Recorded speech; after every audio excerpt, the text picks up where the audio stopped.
think it says we are live up here. I can't see anything otherwise. Welcome to take 2 of yesterday's show. How you doing, Auric? I'm always fabulous. I could be nothing else. So I'm just checking to see if we are actually We are live because I just clicked on my Linky-Doo thing and we are live. So we are alive. We are alive and well. We are something. I say we're something. I don't know what that something is. Anyway, so how are you doing? How is everybody else out there in the world internet? So where do you want to start with this?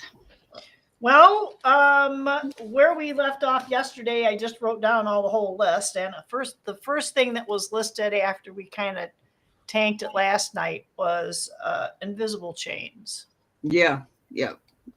I'm still on that same page. With some invisible chains, and I think that was making a reference to this whole story that I told about when I was driving home, and thinking now my voice is starting to get a little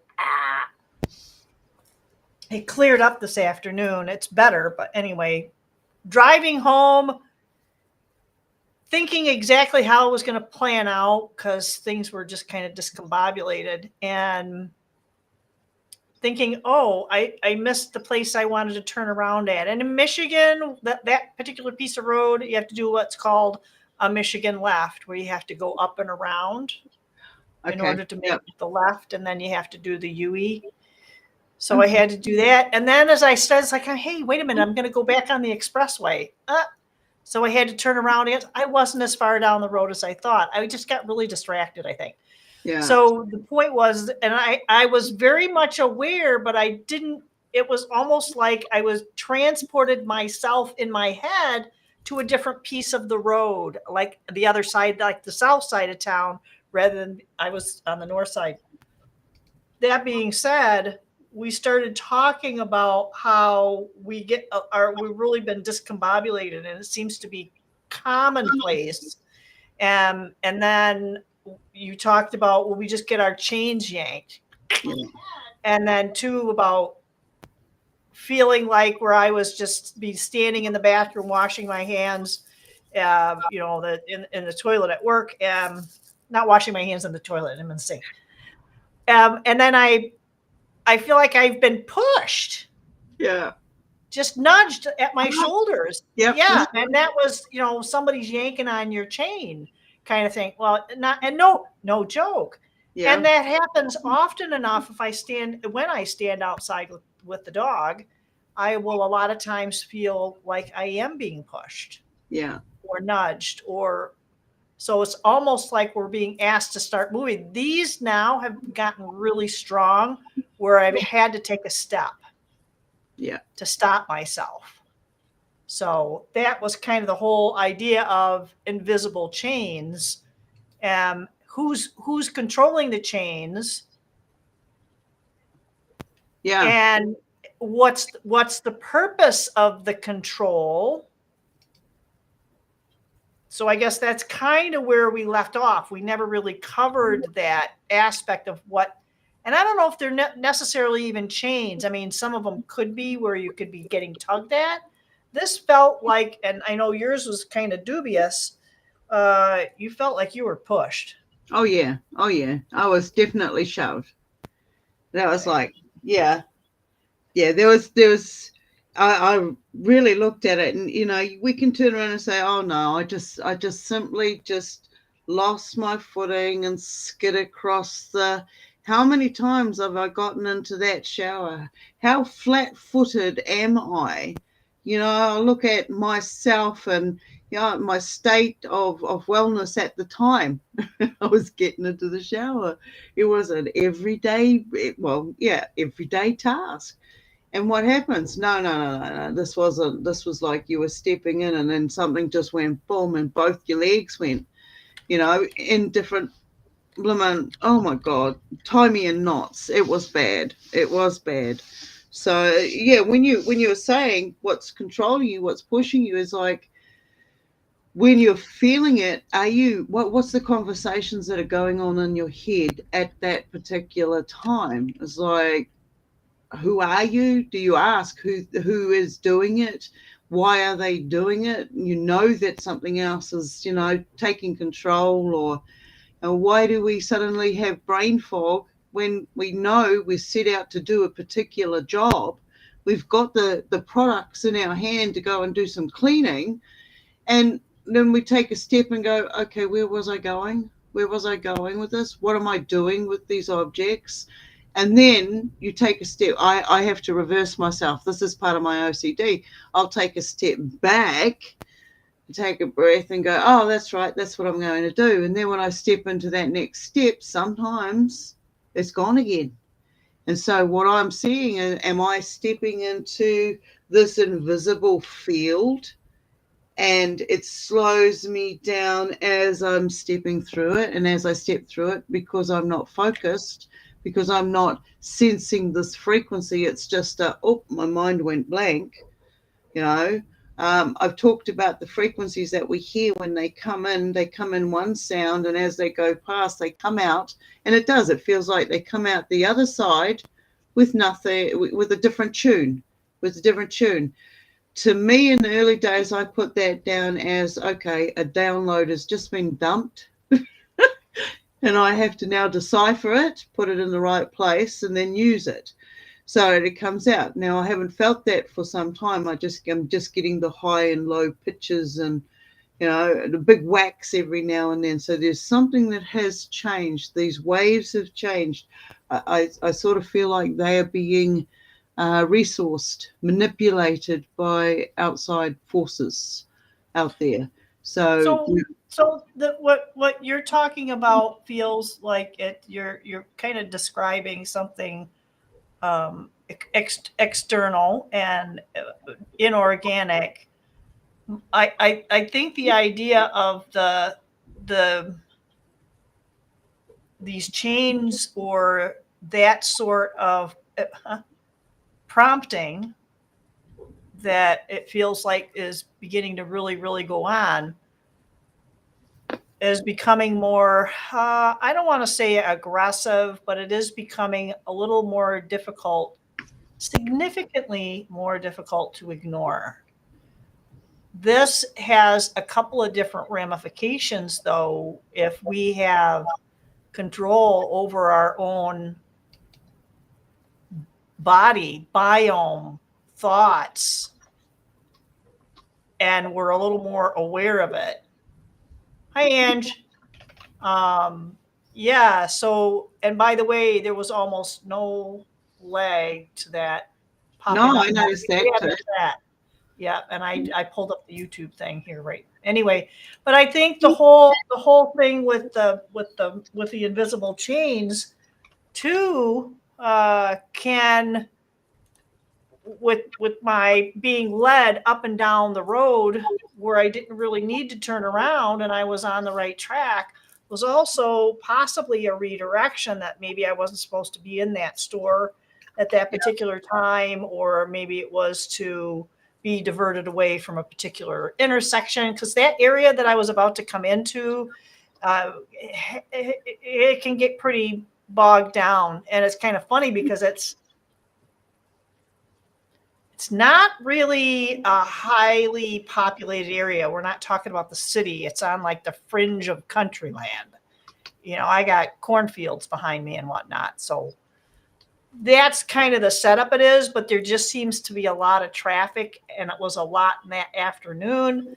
So I think a lot of times these invisible chains can manifest themselves even as like a brain fog, even though it wasn't brain fog. I was thinking about something, but I was so distracted, and you're on that automatic pilot. Next thing you know, you're turning around, and I'm turning around again, realizing it's like, okay, I was disoriented for a hot second. Yeah. But you talked about brain fog too, and I know that was like the phrase of the century back how many years ago. And it has gone, a little bit quiet. Oh, I still see it. I still see people doing it. I still do it myself. at least once a day. You know, before, when it was like full on, it was all the time. It was everything. It was like I'd go from one room, take a few steps out and go, okay, now what was I doing? What was I doing? Okay, give me some direction. You know, that's what I was going through. Now it's like, okay, yeah, I recognize it. It's gone.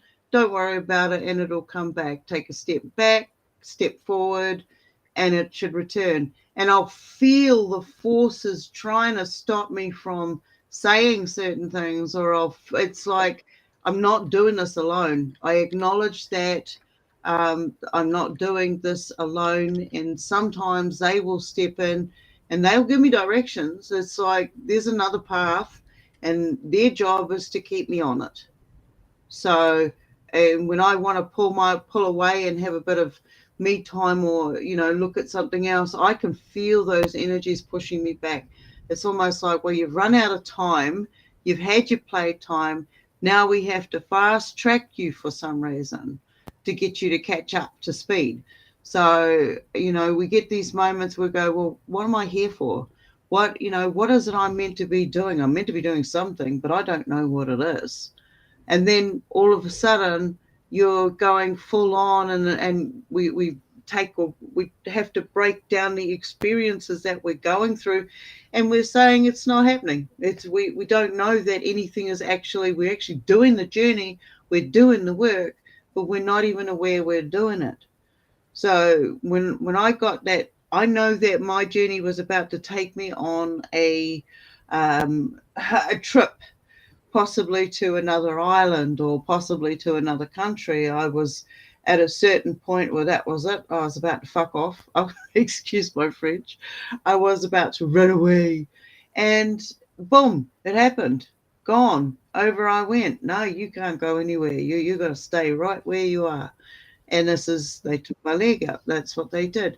And one of the things that we look at is through history, there are certain tales about when a whole community their knees go out at the same time. It's one of the first telltale signs of something else is going on in that village. All right. Very obvious, whether it's, I bumped into somebody yesterday. This is slightly off track, but it's still on that same narrative. Bumped into somebody unexpectedly yesterday, and I was really quite surprised. I had to keep myself in a focus of no concern. I'm dealing with you. Nothing's happened. You're still the same person. But on first notice, it looked like massive stroke. It looks like he had had a massive stroke in the last 4 to 6 months. But then when I turned the vehicle around and waved out to him so I didn't have to stop and chat, on closer inspection, it was Bell's palsy. So I straight away, my medical side kicks in and says, okay, what's going on in this region for that to take place? I need to keep an eye on other people around here to see if it's going, is it in the water? Is it in the hygiene? Is it in the food and the chemicals? Is it in the Wi-Fi that these guys are now surrounding themselves in? So I'm, little telltale signs start showing themselves. You start seeing people slowly breaking down. They're not doing what they used to do. These are the just little telltale signs that the energies that they're inside, because for me, it's like a frequency field. It's like a frequency field, like a density. I hear that frequency come in one way and it comes out differently. So somewhere in that in-between spot, I can find myself in there, and everything around me slows down. By them coming in and doing this frequency stuff, I can see where I'm at. And if I'm feeling it in the smaller space, then what effect is that having on others out there? And when I went out there and I saw that, and I've seen recent accidents and recent trauma and shootings and people losing it, and they've put up another tower, and they're coming around to the houses uninvited, wanting to put new, upgraded devices that go up to 7G. You got to start taking care of ourselves, because we've got invisibles running around us all the time. Now, it might sound crazy, and that's okay. I'm happy to accept that terminology. Whatever, it doesn't mean shit to me. And it's these things are alive, they're real. If you turn your lights off at night and just look into the darkness, watch how much movement you start seeing running around in your room. Right? And just optical illusion. Yeah, have a look for yourself, see what happens. So the density that we have become accustomed to, we've immuned ourselves with, we've learned how to build up our tolerances because we're aware to it. There's others out there that are not aware of it, and they continue not to be protected. And now we're going to start seeing mass amounts of fallout. All right, mass amounts of fallout. You know why. And they're turning up the G's. So when going from seeing parasitical entities feeding off people in a lot of different forms of gatherings, from church to music concerts and stuff like this, to the movies, old school movies, movie theater. Yeah. Anyway, these things were there. They were feeding, and now those resource ports have shut down, and now they're doing what they can. These types of parasitical entities that push us around and stuff, they're basically bottom feeders. Okay, there's nothing left here for them. So that's how I'm seeing it. So yeah, if you are aware of stuff and you start finding bruises, scratches, you're getting shoved, it's not just that though. I also feel that some of my guides, if they're not happy, they'll give me a little nudge. They'll give me a little nudge, and the outcome is what it is. It puts me, okay, now I have to fixate on this area.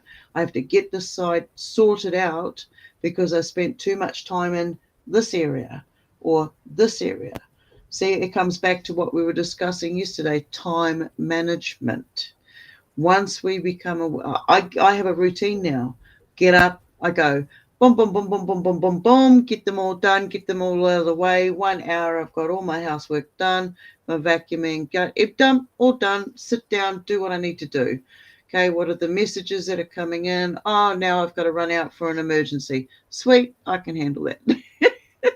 So that, the faster we get at picking up, if we want to be in that multidimensional state, that multidimensional awareness, if whatever you want to call it, multidimensional communication levels. So we're allowing the information to come in to communicate with us. I know what my clear intent is, no matter what one comes in, where it comes in from. My intent is clear to me, and whatever comes in to try to change it, if they're not working in the best interest for me to go ahead and get what my clear intent is, then they're not working for me. A little shove, a little, they can communicate in compassion the same as we can. And there's no reason, exterior and interior, for any creature to bully another creature around unless they're going to eat it. Right? That's predator prey nature. That's how I see it. Yeah, it is rambling, say. Well, you did kind of talk a little bit about how this this thing that you are calling multitasking is basically what you just mentioned.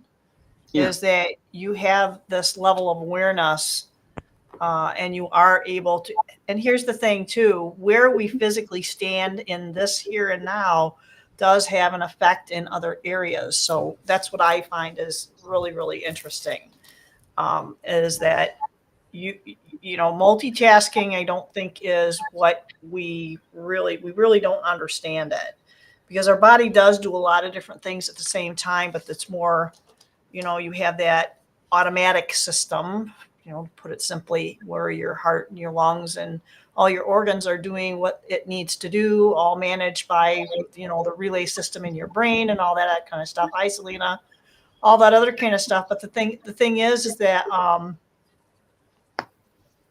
what is it that I think it sounds like there's several things going on, because there's a big difference between a hard shove and me getting these gentle nudges, or when I start talking out loud to, and I got to find that picture again. I should repost it, of that.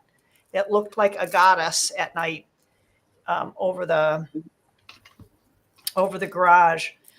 So, there's all kinds of stuff that can be coming around. And when I talked to a very, very talented intuitive a couple of years ago, he told me to don't worry about it. He looked into it and said that these are your guides, and a lot of the spirit realm has a lot of work going on to kind of clean up what's going on. And the interesting in this particular energetic field that I'm inhabiting, and when people think about their chakra, they only think about that vortex at the front, but there's a vortex in the back, and it's like this. So I don't have any problem here. I have a problem always, it seems, here. So it's almost like, I'm an overgiver. I'm somebody who does not seem to have good enough boundaries. Recent history is a testament to that.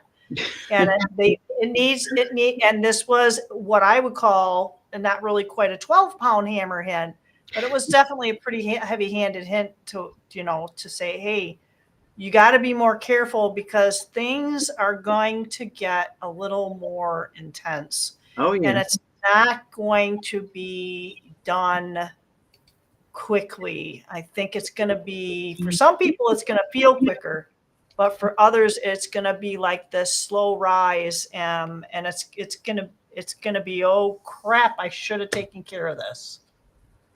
Right? Yep.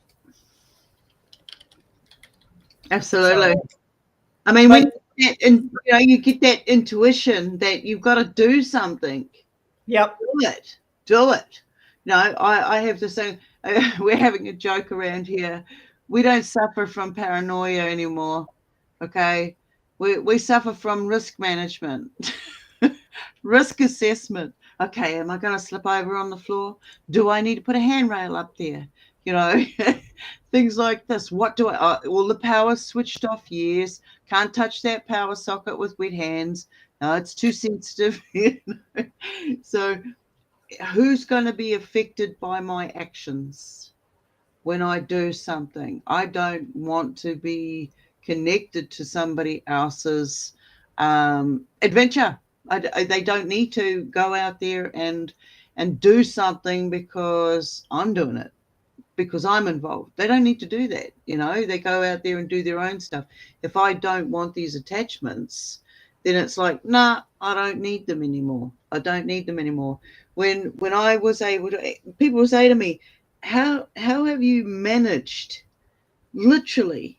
Well, I literally managed out of survival. I saw those that went through what I did, those that went through something for the first time and still ended up like that lot over here.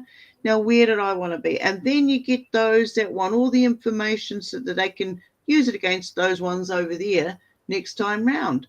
And I don't need to participate in that, because in every single one of those that stepped up and said, oh, we can help you here, or we can, give me, but you've got to let the vampire in. If you're not aware of who you are and what your value is, then somebody else is going to use it against you. They're going to use that against you.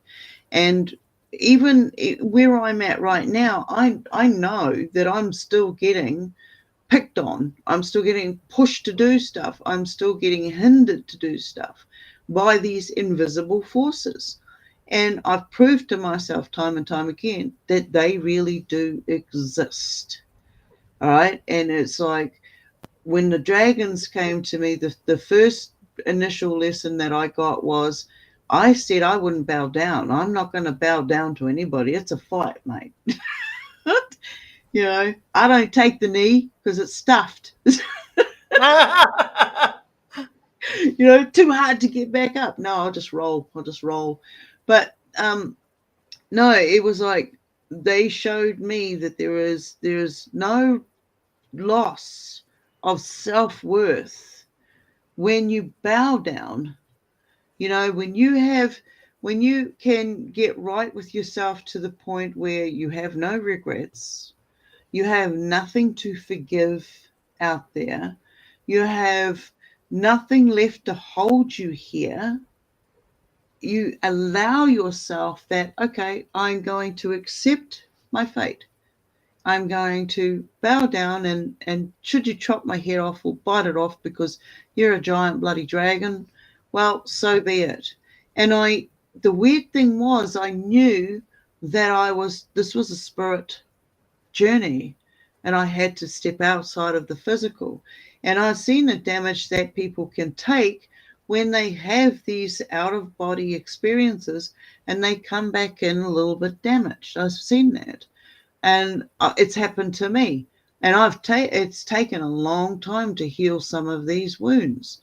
When you're trying to heal something that's not caused from the exterior, and that it's a dimensional wound, and you don't know what you're working with, it's going to keep growing. It's going to keep being there. It's going to, anyway, you get rid of that. Once you can see what it is that you're working with, then you can do something about it. And this is where I say, we are accountable.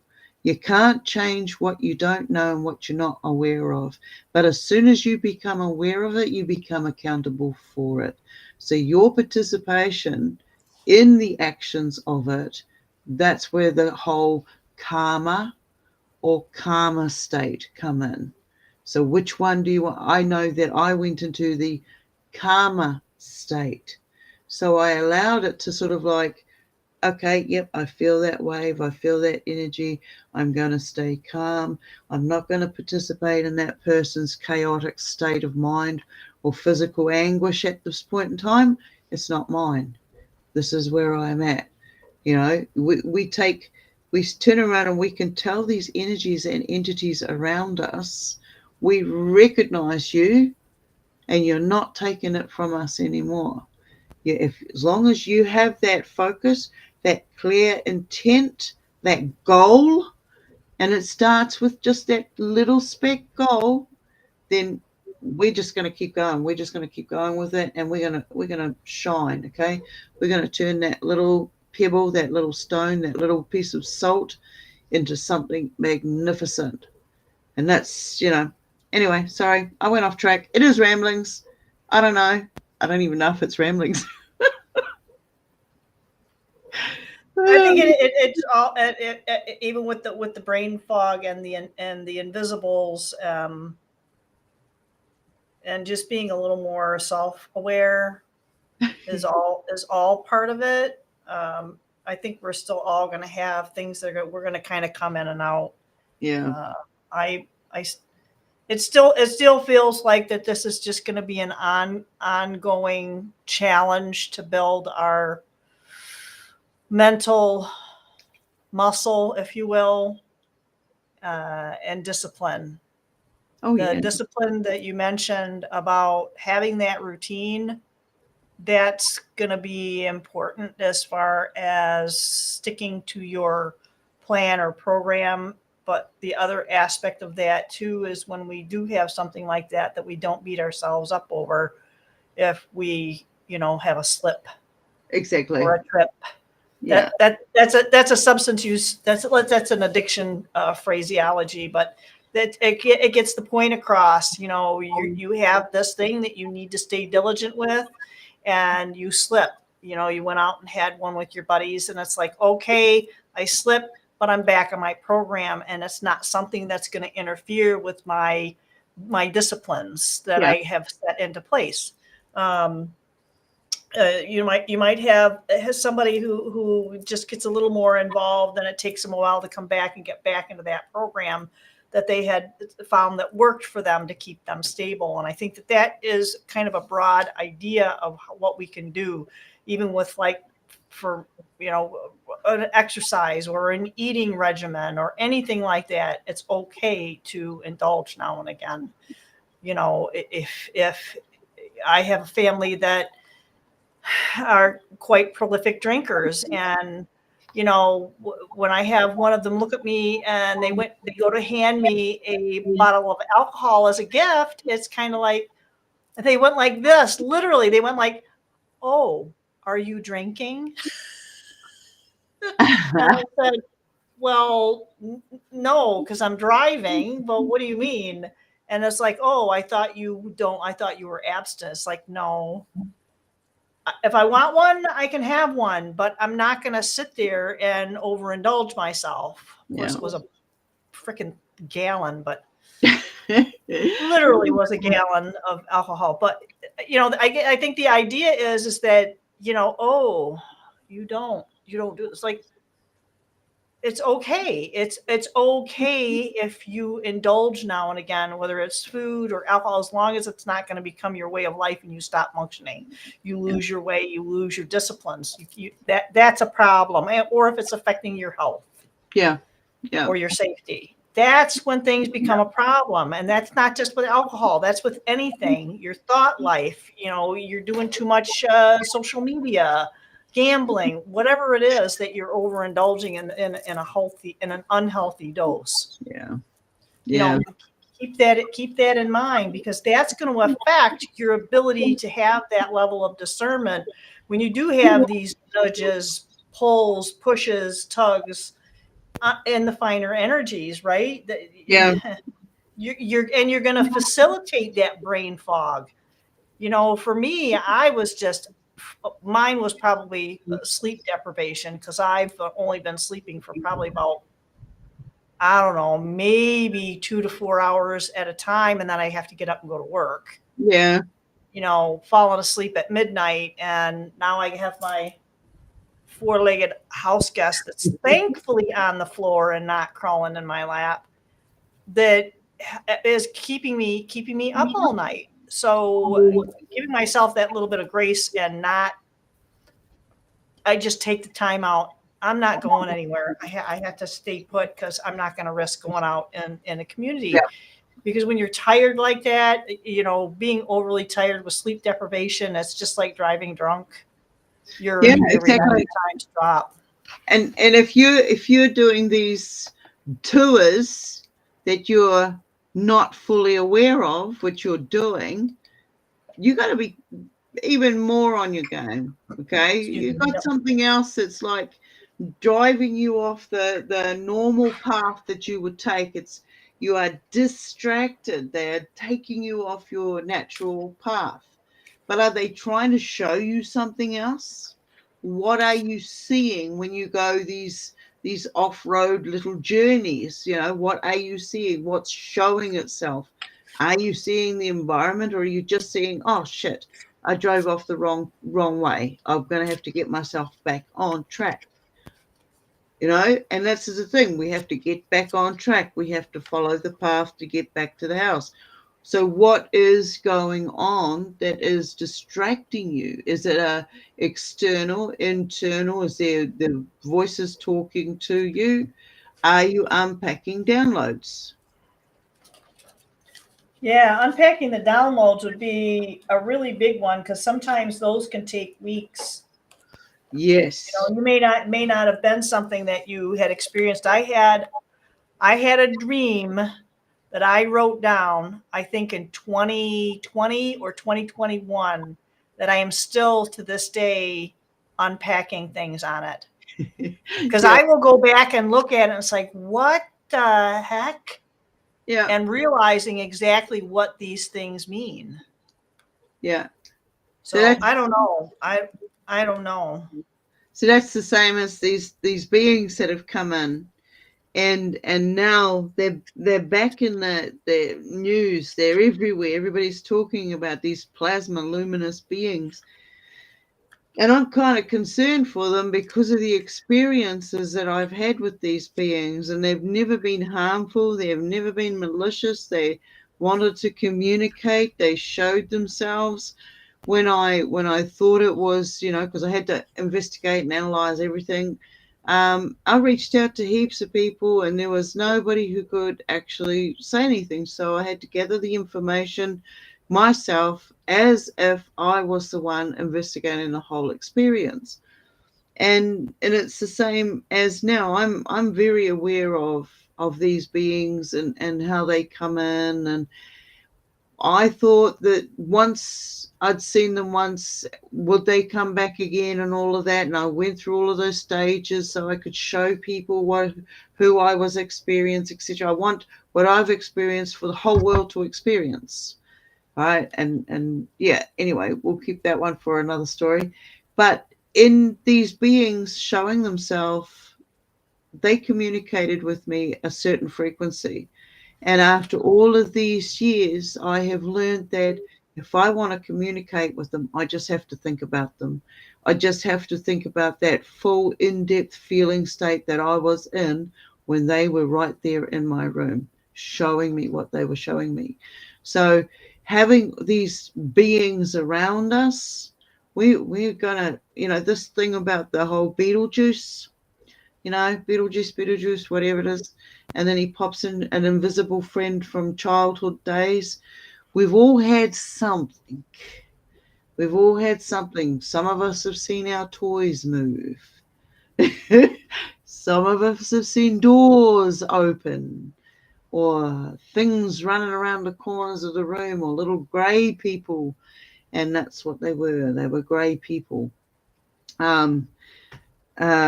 These they can manifest within certain energies, as if they get the certain energy that they need, we can see them on one aspect, and the more of that energy that they get so that we can see them, then others around us will also be able to see them. If, like, when you're sitting in a seance circle or in a circle, even healing circles, and you're holding hands, you're creating that one force. Okay, not that individual segment force, you're creating that one force. So when you're all in the same intent and you're thinking that whatever it was that showed itself to you at that age, if you're all focused on that age energy, then it will manifest itself. And the more energy that can be used in that, the more solid that manifestation. Now, on the other side of that aspect, these manifestations are aware of the energies that they need to manifest. And if they really need to manifest in front of you, they will find whatever ways to use that energy to do that. And that means drain it from you as well. You know, you can go to somebody, and I call these people psychic vampires because most of them have these parasitical entities, and they are just basically the host body, and they have no idea of what they're doing or what they're participating in. And at the end of the day, they feel drained. They feel absolutely drained because they're not getting anything for themselves, but they're creating the chaos states around them to feed the energy through them to their parasitical entity. And these are puppet hosts and this sort of thing. So, when we start feeling drained and we're having these brain fog moments and stuff like this, I pay attention to that because usually 9 out of 10 times it's not us. There's other reasons around us that are creating the reason for us to take on these feeling states. Now, if you're tired and suddenly you have a new house member that you've got to take care of, where are these little angles coming from that's going to keep perpetuating this tired feeling state? Is there somewhere that you can go, well, I need to put that animal in another room and get 12 hours sleep? It's not happening, sister. I would hear nothing but yipping. So here's the thing where you're talking about drained. So this is really interesting. It doesn't necessarily even have to be our geographical location. One of the things to make sure that we need to turn off, and that's all of us, and I'm guilty as all, because I like to have, this is in a separate room to where I sleep. So this can get turned on and I can put on something that's very soothing and I'm not in front of the screen. And what can happen is we can go into the other room. But the thing is that when you have a job where you're sitting in front of a computer screen or a laptop, because that's a lot of us, that's what we do. That's why my eyesight is so horrible. My eyesight's gotten so bad that when I get home after doing a full day's work and I sit down with somebody and it's 2 hours to do one document and one visit, and I have 3 or 4 of those visits in a day, and I get back here, talk about trying to stay disciplined. All I want to do is collapse. Let the dog out, do her thing, feed her, and I am down for the count. It's such a draining experience. And it's not that there are necessarily beings or energies that are in my particular locality. There are things that emanate from these screens and the energies within the screens that are at us. Those are also very draining. Something that a family member pointed out, she was home with her husband, and this is also another aspect of it. Have you ever watched a TV series and you say, I watch a lot of foreign murder mystery. So I will sit there and watch it. And most of the time, but not always, because half the time I'm falling asleep. But I don't remember if I don't remember the end of that, the whodunit part, that means I fell asleep. Yeah. Or there are actually, if you watch programs with commercials, there is subliminal stuff in there that help you not remember the ending. So this family member was saying, well, what are we going to watch tonight? And her husband says, well, we can watch this. And she said, but that's a repeat of what we saw 2 weeks ago.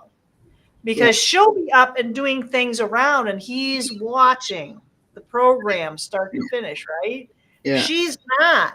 So he actually got the programming of forgetting, thinking that it was a brand new show. And she says it happens every now and again where he'll watch it and she won't, and boom. Yeah. So there's a lot of subliminal stuff. And I think I mentioned to you, even with the subliminal things with, I don't remember which episode it was, but it was the Diddley Squat Farm thing with Jeremy Clarkson. And there was a real quick flash of somebody who was in government there in the UK, and it had something to do with finance. And it was a very specific picture. And I know the item that she was carrying had a particular reason. I knew what it was for. And it's like, oh, I don't recognize her, but I bet you I could figure it out. And I did. And was like, okay, she was associated with whatever was in that bag. Yeah. And it had to do with what he was involved in. And it was like, how trippy is that? And but the thing is that they could do a subliminal message without you seeing it. Because I went back and played it, and it was a few frames where you saw this woman. Yeah. You could see everything on her. I was like, oh my gosh. Yeah. All I had to do was look up the description of that particular item that she was carrying, and that person's name popped right up. Yeah. I mean, you'd have to be an absolute boobaloo not to be able to figure that one out. Yeah. That was blatant. There are a lot of things that are not blatant that affect our memory and affect that we think is brain fog and manipulation by spirits. No, this is 3D people farting around with us. Pardon my French. Oh yeah, absolutely. I mean, I watched. I have, like most of you know, I have issues watching movies because I always find something in it that's not right.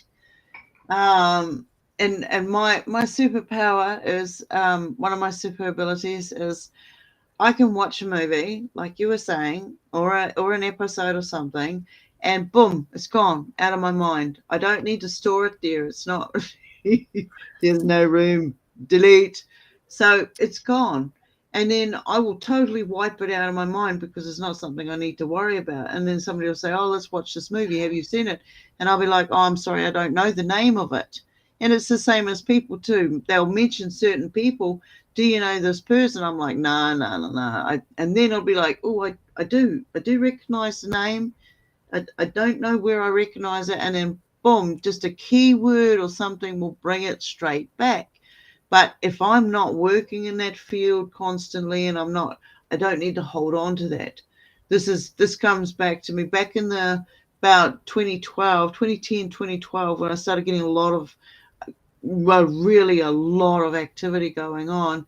I had to multitask because I was working at the same time as in blood.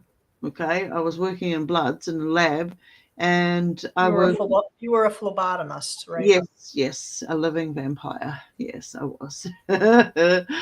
Oh shit. Anyway, it wasn't just blood people, okay, that I collected, so we just leave it at that. The human is a nasty orifice. There's so many things the human, secretes.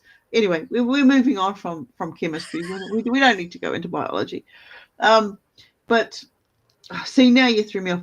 But I was watching, I was watching this movie the other day, and I was like, "Oh yeah, I'm liking this. It's got yeah, it's keeping." And oh shit, there you go. I'm like, no, no, no.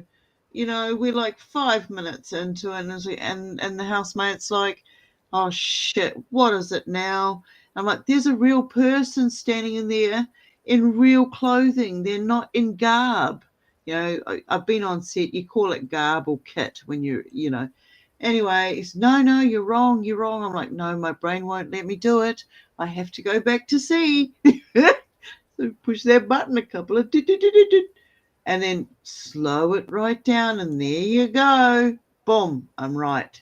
It's not just one person, but it's two offset people walking past. And then you go to the next frame, and they're not there. And I'm like, see, this is not Mandela. This is real. This is the difference between AI and human. Human makes errors, noticeable errors like this. Now, when we go into the AI, that's something different altogether. You fingers morph, faces morph, waves don't move the same way they're meant to. People don't fold in and out of trees and stuff. I'm saying this because with a lot of the devastation that this planet has seen in the past 5 to 10 years, it's, natural disasters has emptied up. We know why. Now there are those opportunists out there that are taking those videos and throwing them into AI and turning them into something else. Now, I have seen several videos come back saying this is new material, but I know that a few years ago I was sitting there watching that particular scene happening in that particular location. And they're using tragedy, like the death of people, in these AIs to get your sympathy, to get these feelings state. I'm not saying that it's not happening, but I'm saying examine the material that is being presented to us. And Yeah, that goes back to the crisis workers and just being yeah, a little more aware of a lot of the CGI and the AI, especially since it has been getting so sophisticated. They're actually showing us what they plan on doing. So when we're sitting there watching these, there was one where someone had posted about it looked like a real woman's face and then it was a robot body, But think about it. If they're showing you that like it's real and it's in a lab and they're interacting and they're laughing and they're having this little interesting, kind of a seductive scene, not, sexually, but it's very seductive. Yeah. It was seductive, meaning that it's going to attach to you emotionally. It doesn't have anything to do with sex. It has everything to do with attaching emotionally to you. And that's what they're trying to do. And I'm telling you right now, that is, and very potentially could be, again, you say, well, it doesn't exist. It very may well. However, it's easy enough to trick our eye with a Yeah. 2D screen with the illusion of depth to get you to believe that that was an actual robot. Yeah. And it may have been CGI'd. I still go back to that Will Smith little gig that I have. I should dig that up and just throw that out there. It's like, look, people, wake up. Yeah. Now they have I can't remember what they call them. It's where they can fake the voice. Oh yes, the And you deep see commercials with it. Yeah. the deep Yes. faking. Yeah. Yeah. Yeah, the deep fake voiceover stuff, and it makes you believe. And I remember seeing stuff on some very well-known people, even in the, I guess what a lot of people would consider the woo-woo world, that they would you can barely see it, but it's the head moves, but the mouth doesn't. Oh yeah. Fixate, but you have to really look, and the shading is slightly different right around the mouth. Yeah. But these things will fade, just like when you look at a movie up on a big screen. Think how many big pixels there are. Those are pretty small, and you're not going to necessarily be able to see those in there where it's blended through, right? But you're going to sit there and look on a little tiny screen, some of them on your phone, and oh my gosh, look what they can do. Can they do that? Yeah. Or are they just trying to get you to believe that they can do it so that when it really does hit, that they have that ability to do that in this particular realm? I sort of feel like they've already got all that technology. Everything they're showing us is old technology, and it's like, wow. And then we get to a certain point, and then they shut it all down again, and then they start reintroducing it. I'm seeing this whole AI segment of our reality as this is an old type of technology. It's been one of the satellites out there that we call a star. Looking at us forever, and then it started to move, and then everybody started talking about the black satellite. Yeah. So, and when this whole space wars, what was the space wars? What were we fighting out there in space? Was it the race to get the satellites up there, to get the junk up there, so they can make another band around this place? Because once they make that band around here, we'll all start seeing what they want us to see. And when they started doing all those chemtrails, I started going, well, if you look at all the chemicals they're doing in there, they're making a layer, a screen. Last night, I took some footage, and I couldn't believe it. There was like 3 or 4 streaks right over the house, really, really low. And it was interesting to watch the animals' behaviors because they all put themselves away beforehand. So, when they do it, we do it. I kind of looked at a lot of the stuff that has been going on as far as all these, resets. I almost said alleged, because we're going to believe whatever we're told to a certain degree, and we're going to start looking outside of that and try to put together. It's almost like there's a puzzle here, a puzzle there, and a puzzle there, and none of all of the pieces fit here, none of all of the pieces fit. And there is something else that's going on that has to have these other things. I'm getting a little bit of feedback. There's a little bit of everything going. Everything has to kind of fit together, but it doesn't in these 3. There has to be something else. And one of the things that has come in is we have this space called Earth, and we have all of this archaeological evidence that there has been these catastrophes, whether it's ice, water, mud, don't care what it is, all of these things are Yeah. geographically and geologically documentable Yeah. based on the narratives. And that's all of them, no matter what you believe. From this perspective, because there's only so much they can figure out, my thought is, I don't think it's revolutionary, but the idea is that these are phased. So you'll have something happen here, and that'll like kind of, and then you have people making this shift over there, and then this area gets obliterated. I mean, I think the United States is a perfect example of that. When there were these purges going on in Europe back towards the end of the 1800s and early 1900s, you had this mass exodus of, my ancestors were part of that. There were purges. They were being forced, whole villages. You can look at the manifestos that these people were getting onto these ships and see them. Even the amount of money they had in their pockets, it's all documented. So they made these big shifts to come over here, but what were they coming to? Why were they shifting them from there to over here? Yeah. And it's almost like, well, why are they shifting people? You can look at from the east of the Mississippi in the United States. This is the lion's share of our population is east of the Mississippi, from north to south. There's very little, and then you have that little, place out there they call California. That's a whole different animal.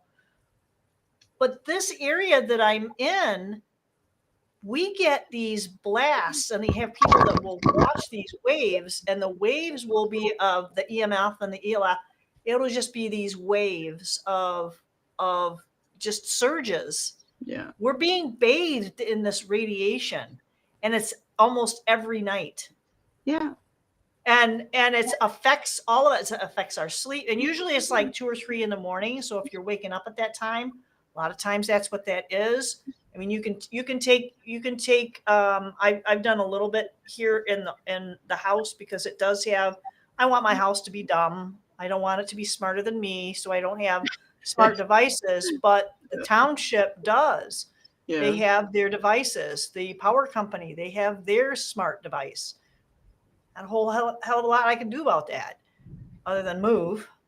But I guess the point is that these are phased things.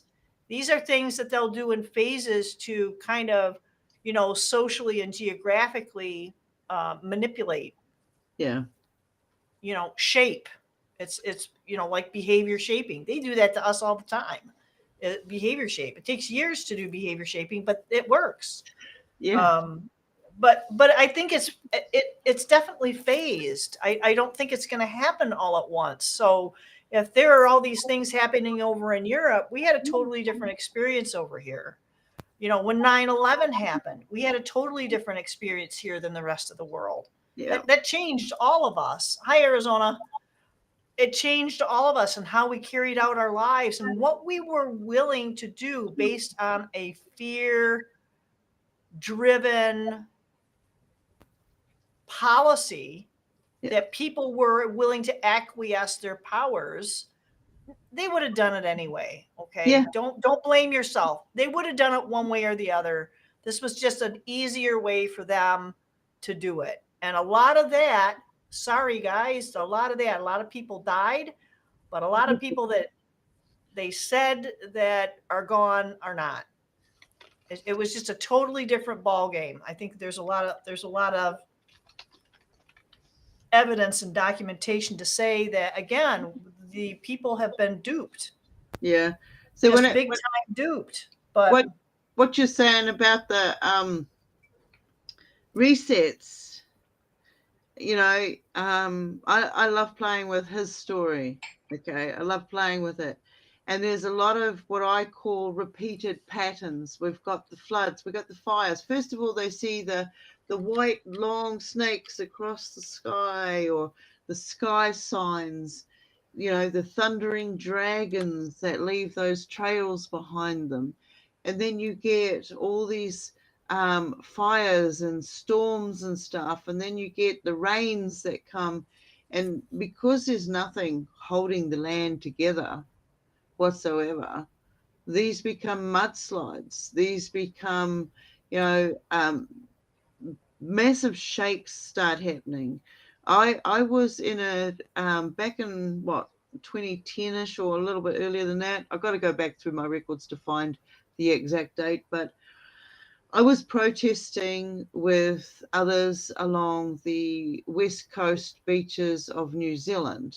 I was out at a place called Piha at the time because Anadarko, an drilling company, wanted to come in and start drilling around the coast of New Zealand. And we have some very protected dolphins and sea creatures, which, they're now endangered. But this company was going to go ahead regardless of what we were doing or, otherwise. They had also around that time introduced drones. So these big oiling rig companies had this technology of these drones coming in and videoing all of us and stuff. And then the next protest I was in, or the police had these drones going in, taking facial recognition and all of this. So, I saw the speed up of it. Before that, I went into a bank, and the bank, I was putting some money into one of my son's accounts, for whatever reason. And they turned around, they wanted all my information. Who was I putting money into somebody else's account? I'd never come across that being a requirement before to have to sign any name on that document. It was a gift, so therefore I didn't need to notify anybody of who I was. And they turned around, I said, look, show me your policy of facial recognition, because I know you're not telling your, guests, and we being the guests going in and out of the bank, this information. And they came out with a blank, a piece of paper with a little bit of writing on it with no header or no signature. And I said to them, that's not credible. That's not a credible document.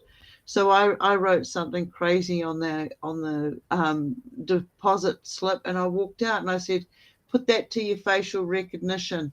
And I left the store. The next time I went in there, I was being followed around. I got separated from my partner at the time, and I could see I was being watched and followed. The security officer arrived out of nowhere and started leaning up against a post opposite me. Then this woman came around the corner, and she's leaning up against another post, and she's got her camera out, and she's videoing me. And I just went blatantly straight up to them and says, I don't appreciate what you're doing. You don't have the rights to do this. Thank you very much. And I left, just letting them know. I put my TV out on the street because one day I smashed one out of a rage that I was in, and I found that there were layers within the screen. And when I started looking into what is it? Symbolic messages. What do you call them? Subliminal? Yeah, subliminal messages. They were coming up in different colors. So each channel, each screen had a different representation of how many messages per program was coming through. And I found it really interesting. And then I started seeing the whole Disney side of things, if you know the manipulation of Disney, if you want to call it that. And I was horrified to see it. From there, it was like, okay, I'm going back to nature. I'm looking at the nature. I watched the chemtrails come down. I watched the trees igniting from the inside, not the exterior.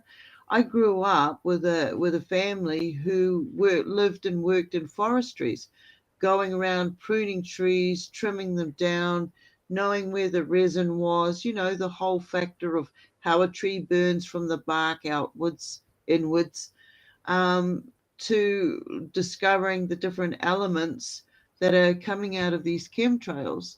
And then the Amanita muscaria stepped in, and they showed me the intake of the chemtrails from the soil into the tree, and how the tree was absorbing it to the center of the bark and how it was catching on fire on the inside. Then came the fires in Hawaii and all these other places with the big forest fires where everything except for a blue drum or, you know what I'm saying? And so it was like, okay, there's something else going on here. So then when we look into, and I've been in other situations, whatever the forces are, if you're meant to be somewhere to pick up some information, you may not be aware of the information that you're actually being subjected to until later on something else will show itself to you and you'll have that aha moment. I know what I'm meant to do with this information. And so I've been in some of those situations where I've been put into that and I've seen stuff unfold and just put it on the back burner, don't worry about it. And then you start seeing main highways where they're putting up the walls on the main highways so that if you broke down on the highway, you have to walk miles and miles before you can actually get off that. Then I started seeing how they were rising, the way they were doing things, they were rising the water levees around the locations. So if one of these banks burst, all these new roadways and everything that they were designing would actually swamp with water. So if you were driving along that stretch of road, you would now be underwater. You'd be taken out. So that's when the Deagle report showed itself to me. And I started watching the numbers. And you said something earlier, and one of the things was, be he live or be he dead, I'll crush his bones to make my bread. Where's our ancestors? Who are our ancestors? Where do I come from? What's the truth behind that? You know, I know people that, we go through this whole abandonment issues. We're told at a certain age there are these different psychological reasonings, symptoms, explanations. When you step into one of those and you explore it for yourself, is it what they've written in the book? That's all I can say is do your own homework in those areas. I had to. I had to learn a whole new language. I wanted to know what was being said about me. So I stepped into that role, and we can do this. You can step into that role. There is nothing stopping you. I couldn't spell for shit for years. And then I discovered that my spell casting was different to others. That's why it wouldn't register with me. I would see the magic behind it, the intent behind it, and I didn't want to contract myself to that. So therefore, I was a bad speller. Now, that theory worked for me for a while. And then I picked up a book on psychology, and I'm like, there's no way. There's no way I can do this. And before I knew it, my spell casting kicked in. I was able to understand all the meanings that were coming online. I started looking into all the, theologies out there. I looked at different cultures and stuff that I was already involved in, and I could see these repetitive patterns. One of the earliest ones that I saw was a David Attenborough, which was a National Geographic, and it was explaining how in 50 years from now, if things don't go right, in 50 years from now, the sea will be boiling. And it showed how they herded all the earlier civilizations, in from the inlands back to the outlines and the creeks and the rivers for the excuse of transport, delivery, economics, And then they turn around and use weather manipulation, and they flood these areas and locations out. Now, working in civil defense in those areas that I did, I now see that these things do take place. These things are real. The energy devices, I'm being very PC here. The energy devices, the genetic manipulation. I'm not just talking humanity. I'm talking about animals and plant life and everything. there is something more going on. And I don't see that it's for the best interest for us as species, but for something else that's collecting the information. And now with all the AI and all of this coming in, I'm like watching that satellite. Pofer. Okay. Watching AI, 3i Atlas coming in. It's come down to whatever it turns out to be ready for it. Be psychologically prepared that it could turn out to be several of the different things that we're being told that it is. So if we're prepared for each of the whatever it turns out to be, then we're that little bit more forewarned. Now, it's coming in, and we're joking around here that it looks like it is Sleeping Beauty and the Seven Dwarfs. Okay? The comet came in first, and if it's something had blown up out there, there's going to be one first, and then there are going to be several that are following it, and then there's going to be a flood of them following it. So what is coming in? Is this an exploded star? Is this AI technology, ancient technology? Is this ET exterior? You know, it's really crazy. It's really crazy. I'm loving this ride, aren't you? Gabble on, girl. Hello, newcomers to the room. Thank you for listening. What? I've just seen some names come in, so it's nice to see you, Jermaine. It's nice to see you, Yeah. Jason. Yes. Who else haven't I said hi to? Arizona's here. Hey, Arizona. Yes, I did. And getting back to the top, Ange, Selena. Nice to see you all. Yeah, I mean, I think a lot of the things that were the one thing that just pops into my head is no fear. Whether you're prepared or not, if you trust that you are going to be good, you know what I mean? Yeah.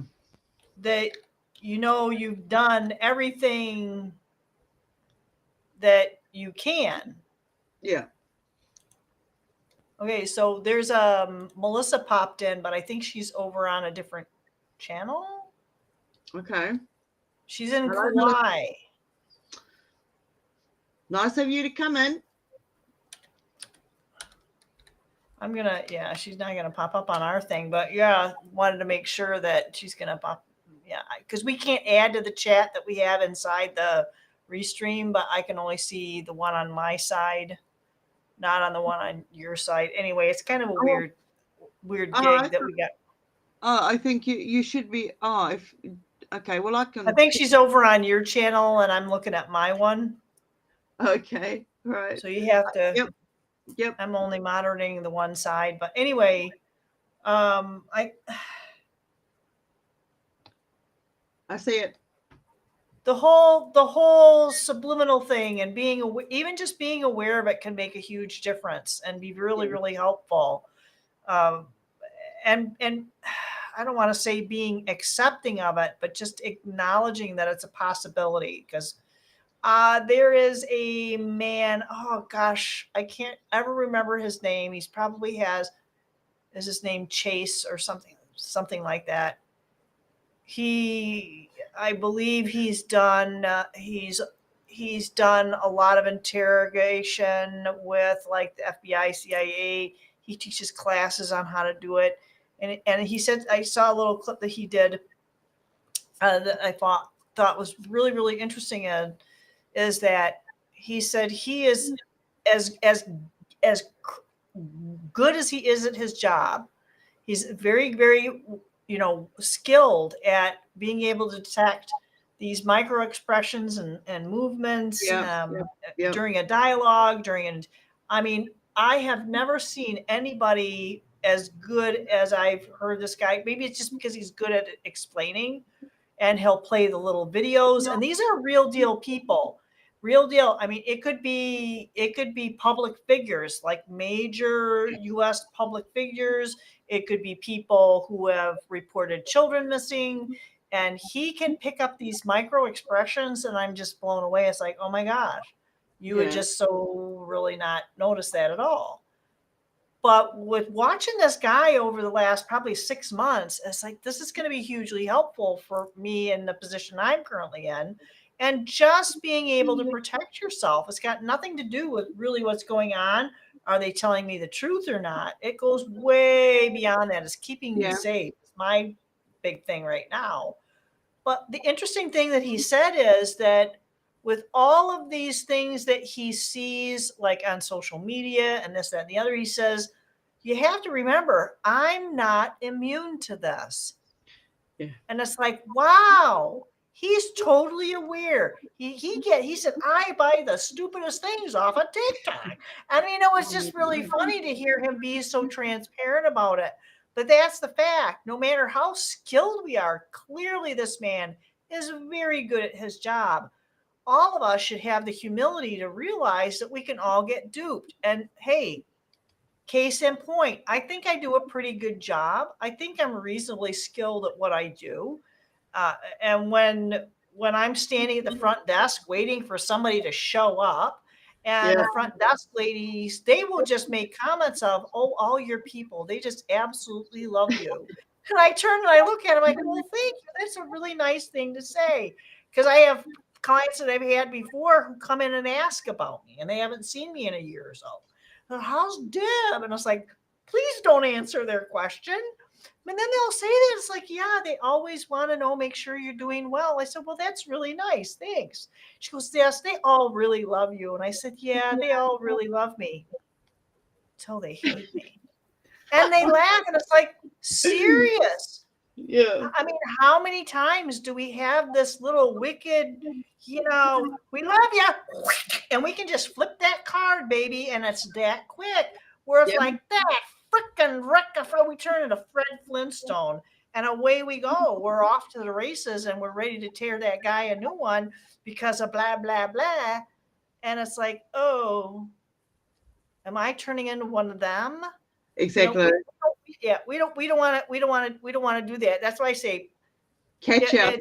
it's great to not Yeah. place a moral judgment. I'm hoping this little wiener dog kind of gets off my lap, but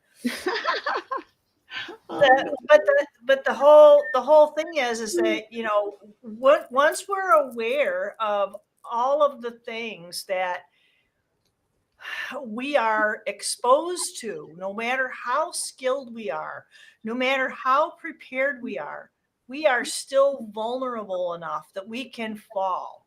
And one of the things that I was blown away by, I heard this many years ago, that the most skilled swordsman can be undone by the novice by the one move he does not know. So no matter how good we think we are, we should always be prepared to take that tumble and do it with grace and humility. Always try to keep ourselves safe, but also keeping that grace and humility within us. Here's the other side too: forgiveness for ourselves. Yeah. And take it as a lesson learned. So, hey, I was in a position, I got some things happen, and I took the hit. I said, hey, lesson learned, moving on. Life is good, because I ultimately walked away unscathed, in my opinion, in a really not a good area. So I'm okay with that. I'm okay with that. It's just, the idea is I'm not gonna do that again. I'm not gonna, and if I do, then that's really on me. Yeah. Yeah. That I exposed myself again, knowingly, willingly. I gotta. That's the thing, though. That's the thing, though. We will do it again. We get to a certain level. We feel comfortable. We say, we've seen it. Thank you for the lesson. We've moved on. We work our best for that not to happen again. Right. But then it will happen again, but it'll be a different level.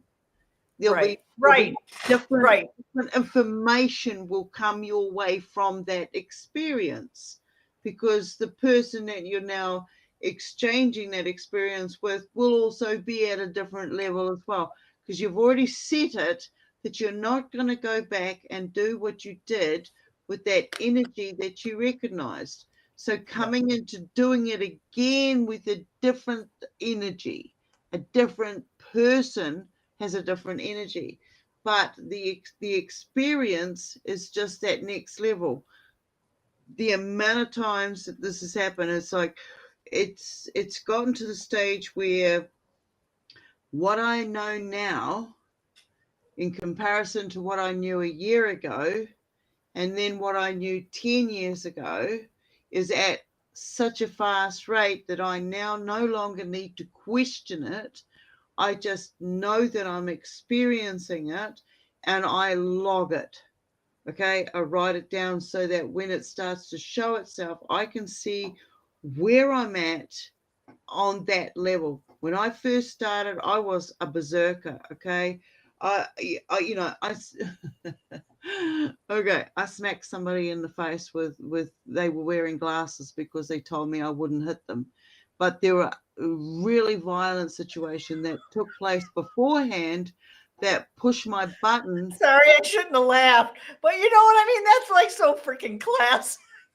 Oh no, look, no, I did I'm sorry, that's not a laughable thing. Please, we do not advocate black. We do not advocate violence, but that's like a classic situation, though, right? But from there, when I saw the next one I did, which I'm not going to repeat, I had the opportunity the third time round to do that all over again. And I'm like, no, I don't need to do that. I don't need to be that person. If somebody is going to say, oh, I better warn you, this might do this to you, or, you know, just fucking do it already. Just get it off your chest, get it out of the way. You did this, you did this. How is it affecting me? It's affecting me because I'm letting it affect me. You did that. That's your baggage to carry. It's not mine. I'm not going to change the way I am because of your stupidity. You know, I'm giving you this one opportunity that if you stuff up again because of what you've told me now, I'm just going to be ruthless on your ass. I'm just going to tell you what I see. You know, I've been polite, I've been courteous, I've been compassionate, I've done all of those levels of communication. I now know that I don't need that attachment to that. So therefore, anything you say to me, there is no emotions that are going to be attached to it. You can say point blank. And Ange says you're reading the patterns. So Absolutely. reading the patterns, it feels like it's 3 phases that we have to be masters at. And it's reading it. Okay. So you can read something, but you have to recognize it, right? You have to read it, recognize it, and guess what? Cookies, we have to act on it. And we have to know how to act or react. Take action on. It's not react. It's I can't remember the name, because reaction is kind of spur of the moment. You don't want to react to it. You want to actually have a response that's going to be appropriate to the particular, because reaction can be devastating. I mean, with the glasses thing, that was a reaction because you Siri, right? That was a reaction, right? Reading the patterns, recognizing, okay, acknowledge it, and then making sure that the reaction is appropriate. Absolutely. Boundaries set through transformation and growth. We're responding differently to more experiences, something over and over, and we recover more quickly. Yep. Oh, and that too, because it doesn't happen overnight. No. You learn it. It's just like muscle memory. When you're doing something physical, now you're doing something that's mental. I mean, they say the brain's not a muscle, but it kind of sort of is. It does grow, just like when you build muscle physically. You build that muscle, you do that little bit of a tear, and it builds the muscle. You do the same thing with your brain, and the more diverse things you learn, your brain will physically grow. Yeah, it will physically grow.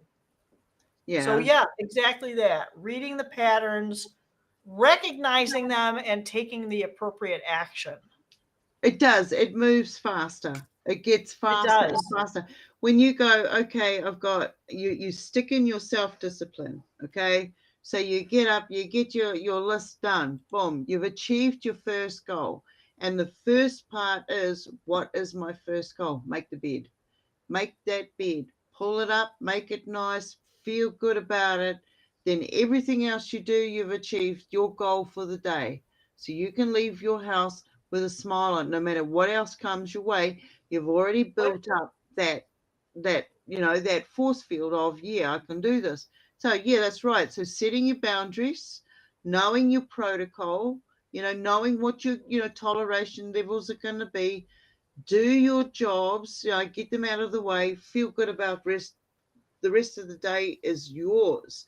If you go and do a 9 to 5, there's things that you can do in those workplaces. And I've had God knows how many jobs. And you set your boundaries for that day, how many people you need to talk to discuss things, to get where you got to know what you want to get out of being in this job that you're in. If you're not getting it, you need to find a way to be able to get it, because you don't want to stagnate in a position where you're giving all your energy, helping everybody else out, dealing with clients every day, the exchange of money, the exchange of card, the exchange of whatever job you're doing. You're in a biological exchange, not just with your environment, with other entities around you. I'm talking about humans as well as their entities, da da da da da da. So when you take that back with you, you've got to unpack all of that. When you get to your home, you leave it outside your house. Put a little sign on your door.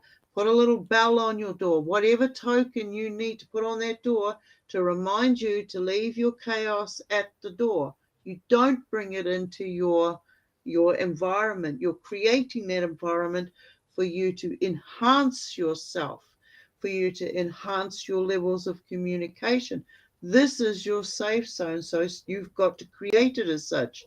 Now, you've created it to a certain point, and then you put devices in it that are smart devices. Whatever you're doing, even in your meditative states, wherever you're going multidimensional, is being recorded. Now, for me personally, I've seen these other entities come in. I've been hijacked. When I've gone into different dimensions to do work, I know that there's other presence that have followed me in. As we have policings over here, some of these dimensions also have policings in those dimensions.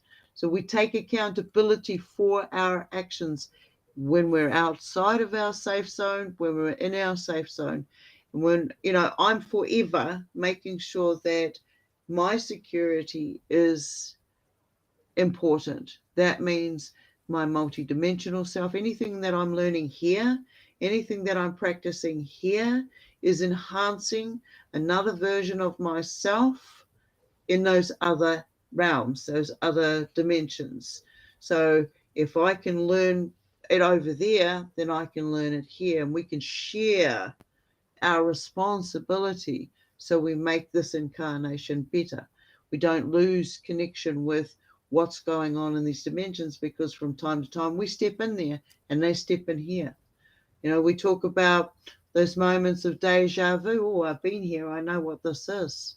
It's a version of yourself stepping into the future, taking a little look-see, and then stepping back through and leaving you a little note. So when you get to the letterbox, you get that note, and now you've got to try to decipher that writing, because it's in another language. When you can say, I'm comfortable in this skin, I know what I need to do to protect my exterior, and I have eyes in the back of my head, right? My spidey senses are always on alert. When we talk about reading people, I read frequencies. So if I need to take a wide berth from someone and cross the road and come back down, and it might look crazy to people out there, but there's reasons behind my madness. there's reasons behind your madness. You're going to do what you do to keep yourself safe. And you might be focusing your energies when you're asleep in one area, one dimension, and then you're back here in this dimension, but you're still feeling those after effects. So you're keeping yourself safe on this exterior, and you're keeping that version of yourself, like your dimensional self, safe too. Because knowing that when we come too close to somebody else's auric fields, this is their dimensions that they're in, those dimensions can have impact on somebody else's dimensions. So it's this, because we are multifaceted, we are always multitasking. We're multitasking emotions that are not even ours, that we can pick up from the atmosphere. We can pick up from a piece of fruit that somebody's just recently touched and now you've taken home. If you don't wash it, you don't do your general hygiene. Your general hygiene isn't just coming home, washing your hands, throwing your food in the fridge, eating it later. It's coming home and clearing that energy out that's not yours. That's one step. The next one is washing the stuff that you do have. So because you're about to take it in, you're going to have to then give it some form of blessing or clearing, so that whatever produced that, whatever chemicals are in that, you have already transformed into a palatable health state, not a negative one. If I want a piece of fruit from another country, I've got to think about all the frequencies it's gone through to get to me. It's not alive anymore. There's almost nothing there. I've got to eat what I find in my surroundings. I've got to buy what's local to me, because I can't get it from overseas, because it's going to cause me issues. So when you start seeing that we are so much more complex as an entity here, why we're complex is because we're protecting something even greater inside. So So you use the words when you're talking about food, and there's chemicals in all the food. I've seen videos over the last few years about, because there were a lot of people who gave pushback about the hokey pokey, and they would like to be able to introduce this to as much population as possible, and they're putting this in. Don't think it's out there quite yet, but they've been talking about with the FDA for having this directly into the genetically into, like, for example, into lettuce. I think that's one of the things that they're experimenting with. The problem with this hokey pokey, Jim Jones juice that they're introducing is, how do you get the appropriate dosage? It's not a concern about what is in it. It's about how do you get an appropriate dosage, because you can hurt people with too much, and you're not going to be effective if it's not enough. So this guy who's sitting there with the FDA is going, what the hell are you talking about? This doesn't even sound like feasible. Right.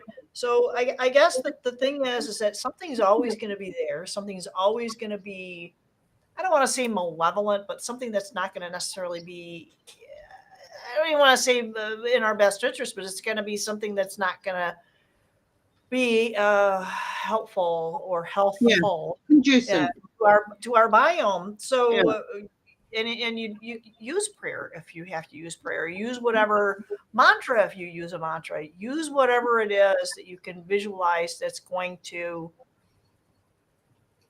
transmute that into a healthy and healthful thing that you can consume, because it's going to be different for everybody and how you approach it, how you envision it. And then Ange came up with triple A, aware, active, and accountable at all times and all dimensions. And it has to get to a point, and I was going to look this up.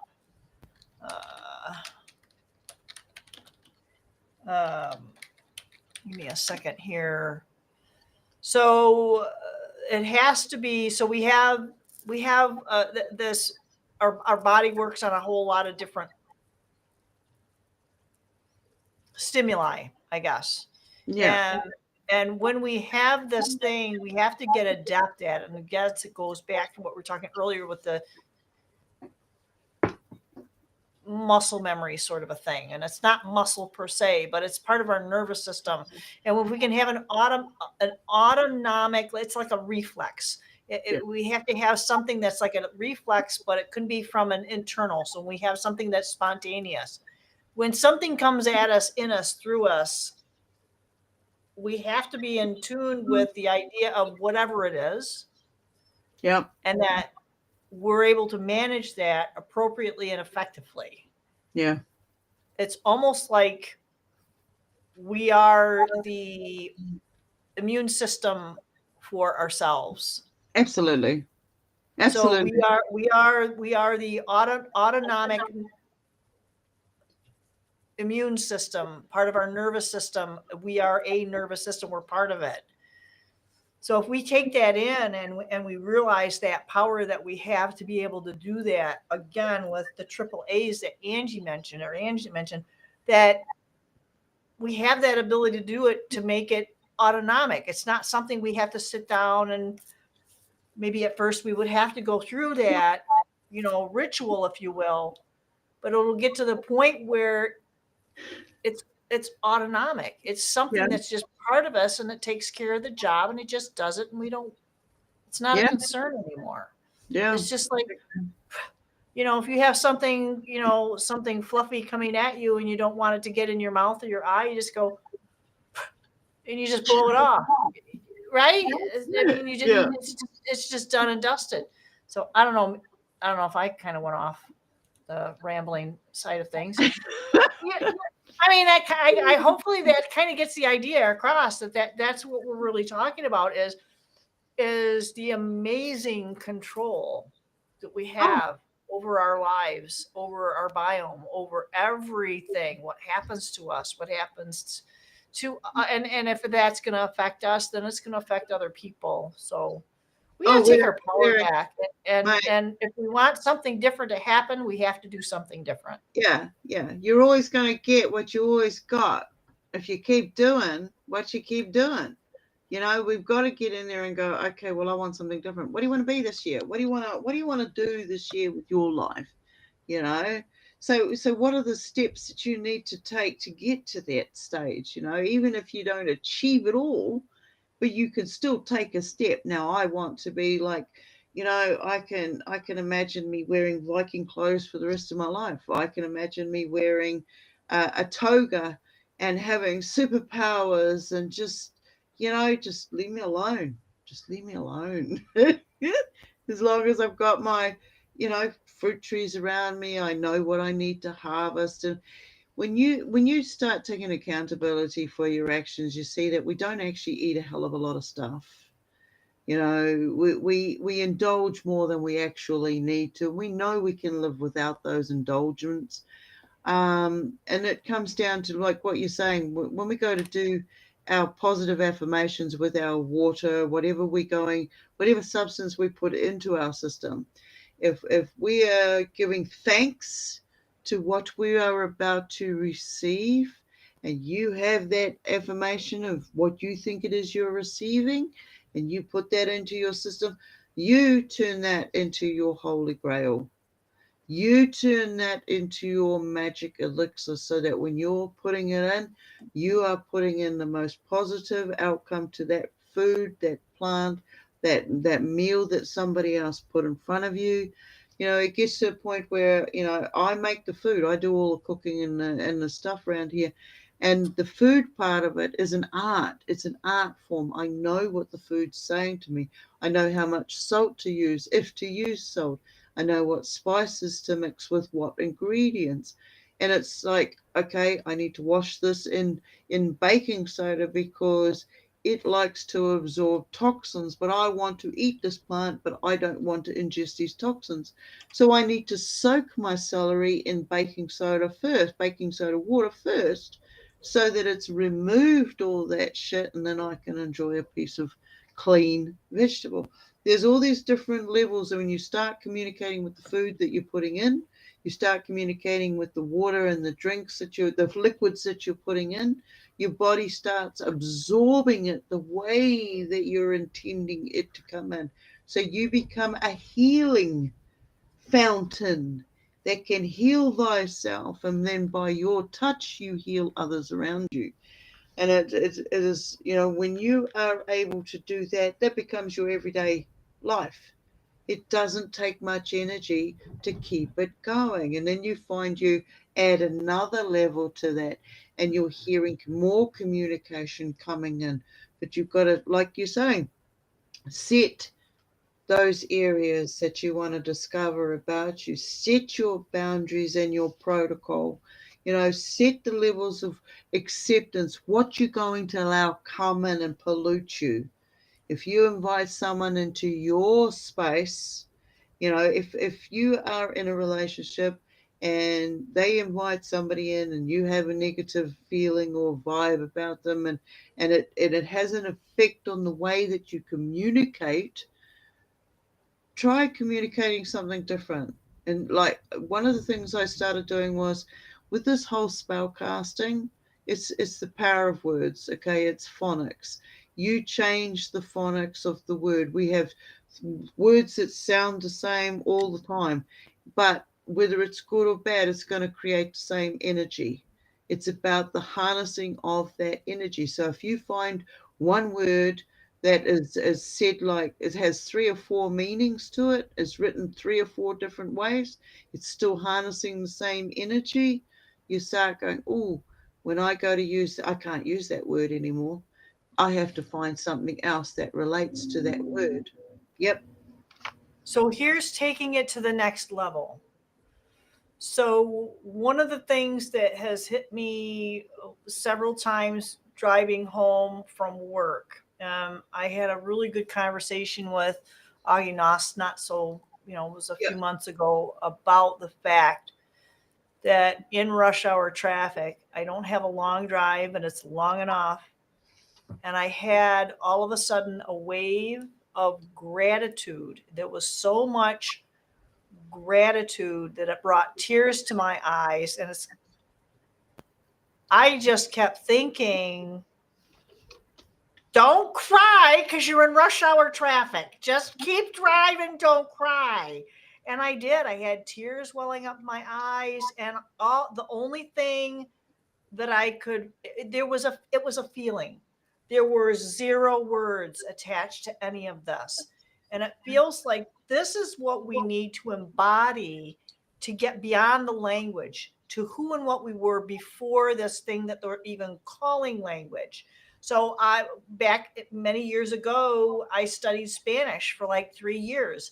I have a co-worker. He's more like a colleague. He's not really a co-worker. He's a colleague, and he's bilingual. He speaks Spanish, and he and I have all kinds of conversations about what that means. And learning these different languages, you start to hear the differences in what they've done to English and the English people. So that kind of me is saying, why did they want to dumb us down so much? Why do they want to have all these words mean the same thing? And I have clients now that English is not their first language. Yeah. So we have to get an interpreter for this stuff. So, and it's absolutely fascinating because we'll have these amazing conversations before the interpreter will do the whole business thing, and then we'll have this really good conversation afterwards. I was like, oh my gosh, this was so much fun. And the client's going, yes, this was, I look forward to seeing you. So it's kind of like that whole dynamic of letting go of a lot of the word parts, because there's this connection that happens outside of those words. Yeah. I have no way of comprehending what that entails. So attaching maybe more of an embodiment of feeling rather than a specific word will be more beneficial, whether it's English or whatever language it is. I feel like these are hindrances that we've been brought down under this canopy that they're calling it. and it's to help us align with maybe their a belief system. But when Yeah. we have these core feelings that run right through us, I just got an image of like a cord, that spiral cord, and it's just exploded and like a Yeah. fountain over the top, but it's still emanating out on the sides. It's kind of a bizarre looking image in my head, but it's like this whole feel it to the core so it can expand outwards. This is part of the expansion too, I think. Yeah. But feeling it in that center without words, you don't have to have words. I can't tell you how many times that I'm now sitting down with all of these cards. Oh my God, I pulled them all out. It's like, what the heck do I need with all these cards? Like, I can't get rid of that. No. And you just kind of relate to it. And there's only one deck I think that I'm kind of like, but you just put it aside, okay, and then this is what you relate to now. But there are no words that are attached to these things, Yeah. and I think that's probably the biggest blessing. If you want to bless and align with what your food is, that sense of gratitude that you have with what is Yes. in front of you, that's going to be amazing when you put it in your mouth. Yeah.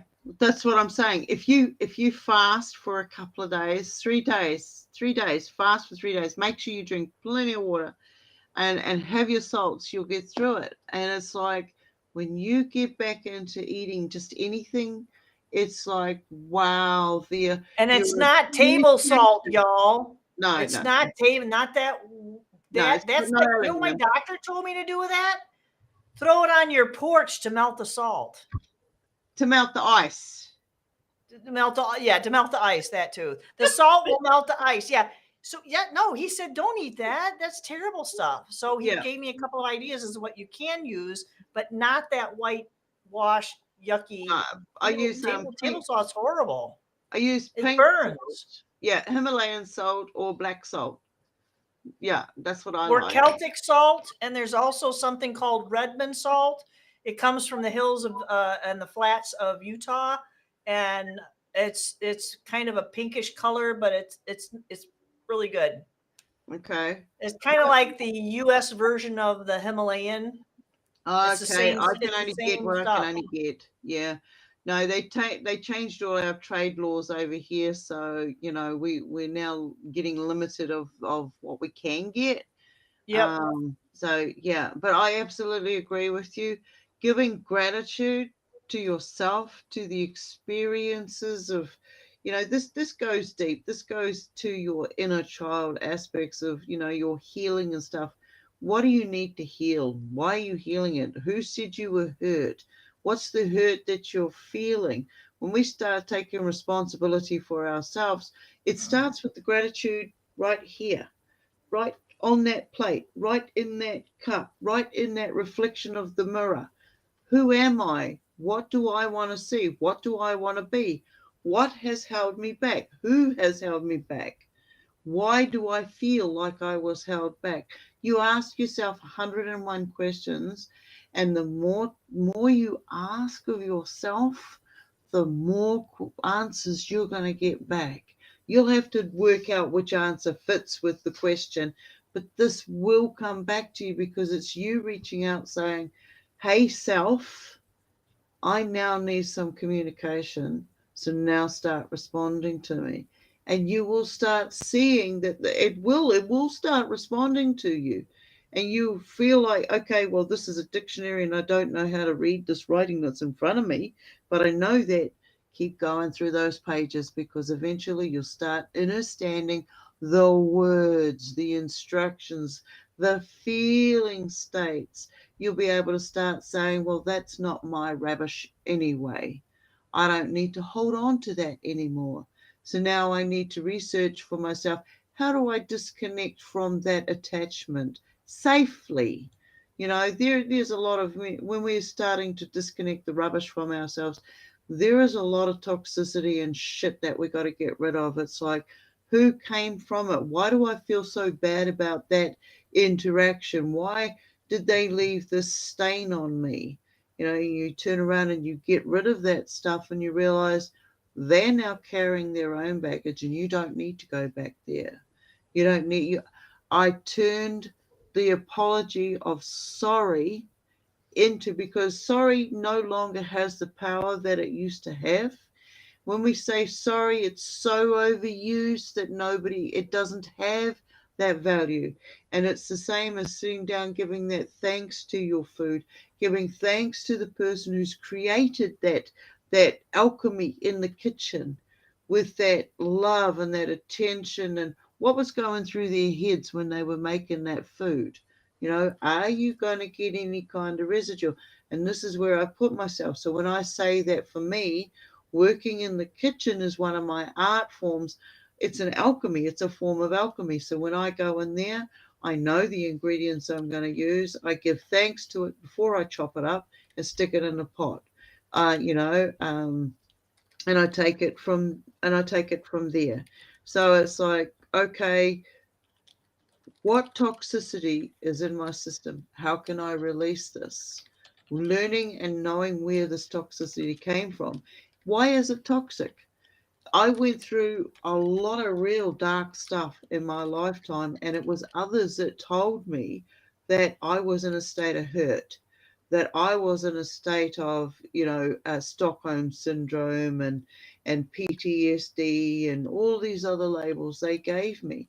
And it wasn't until, after I'd studied psychology and went down that journey as well, that I got to becoming a navigator of myself, my inner self.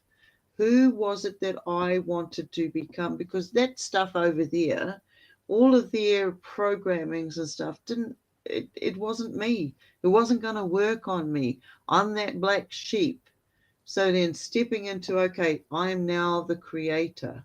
I'm going to create my future. And my future means I give thanks for just simply being here. When people turn around and say they hate this planet's blah, blah, blah, blah, blah, blah, it's not the planet. It's the people on the planet. It's the predator prey reality that we're living in. It's all the spell castings, the programmings, the enslavement, the indoctrination, the toxicity. If you can turn around and say, no, I don't need to participate. I don't need to participate. The more of us that don't participate in those connections, the stronger we'll all become as a force field, right? They know this. There's so much more to us because we're multidimensional. We can communicate with all these different types of beings. And if you put 10 of us in a room, I can guarantee us we'll have 6 or 7 of us that will have the same beings, the same similar creatures, the same inner feeling state, but we'll also have those ones that don't. Oh wow, that's a new creature, so when we get to learn about other people's workings, their creatures that they have around us, they all have some sort of influence on us.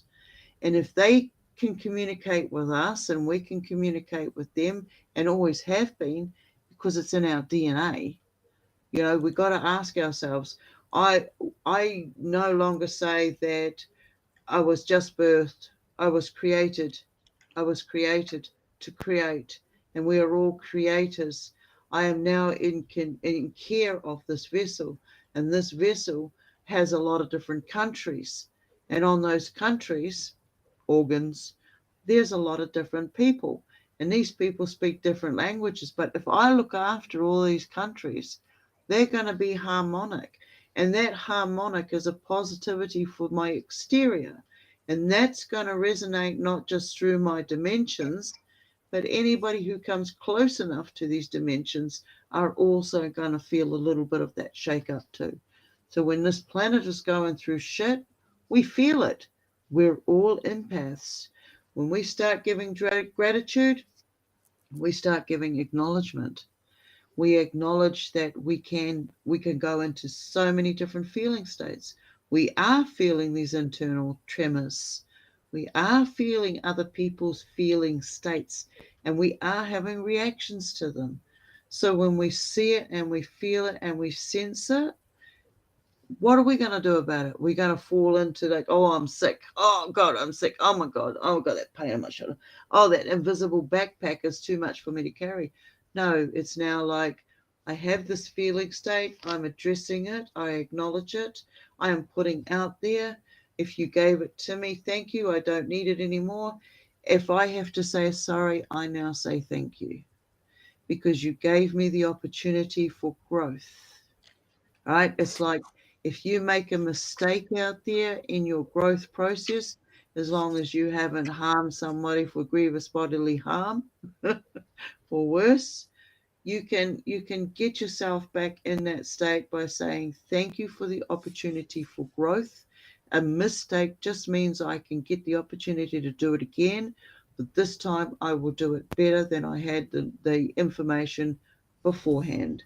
And we're going to continue to do that, and we're going to continue to grow because we allow ourselves to make these mistakes. I'll be the first one who'll step up and say, oh, my theories are totally wrong when they show themselves to me as being totally wrong, because that's allowing myself that 1% movement of growth. And that's all I need. You know, I'm not one of these ones that are up there with the I need 99% evidence. I'm at the stage where, oh, yeah, okay, oh, yeah, I stuffed up. Cheers, sweet airs. I don't need to carry this. I'm moving on now. So I how mean, you doing? it really does. I mean, that whole overarching idea is about our thought life, is really controlling our biome.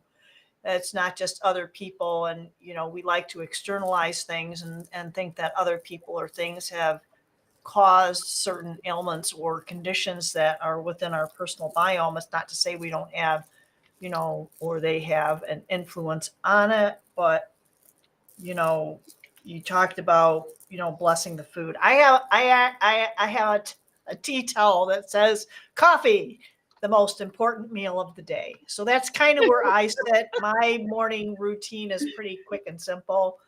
But I think we should probably do.